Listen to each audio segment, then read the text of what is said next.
Talks between Russia and Ukraine overnight have ended without resolution, and the International Criminal Court now says it's planning to investigate alleged war crimes in Ukraine after Vladimir Putin was accused of committing crimes against humanity. A Russian military convoy thought to be more than 60 kilometres long is getting ever closer to Ukraine's capital, and bombs and shelling are ongoing in multiple border regions. And here is where the fighting has been happening. Firstly, in those breakaway regions of Donetsk and Luhansk, also in the south near Crimea, which Russia annexed in 2014, and in the north in the second largest city, Kharkiv, and the capital, Kyiv. The UN says more than 500,000 people have now fled the violence. Most of those are going west over neighbouring borders.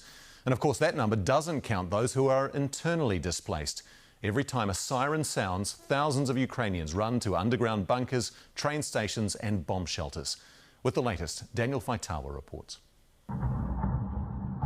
The rhythmic reports of a brutal barrage on Kharkiv.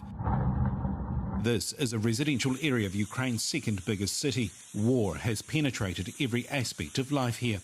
Ukraine says the sudden escalation of violence killed dozens of civilians, injuring many more. Human rights groups say Russia's using cluster bombs here, sparking whispers of a war crimes investigation. To survive means living, sleeping, existing underneath Kharkiv. It's a nightmare, she says. The fear seizes you from the inside. It's hard to explain in words. At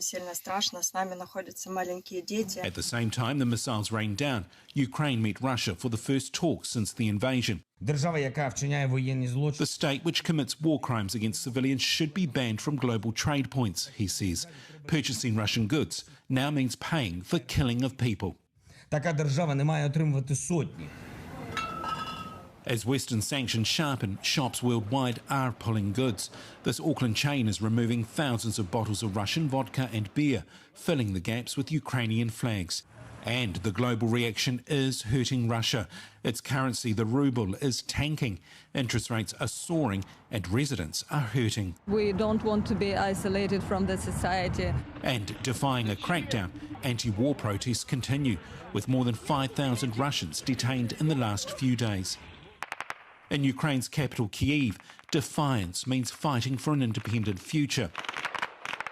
That fight is about to get much harder. Satellite images show Russia's approaching military convoy is now more than 60 kilometres long. Help from however far away will be welcome. In England, these Ukrainians have some military training and a bit of kit from an army surplus store. They're now heading over to join the fight.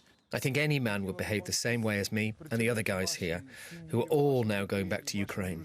Back in Ukraine tonight, reports Russia is resuming its attack on Kyiv. Locals locking and loading for the tough battle ahead. Daniel Faitawa, One News, London.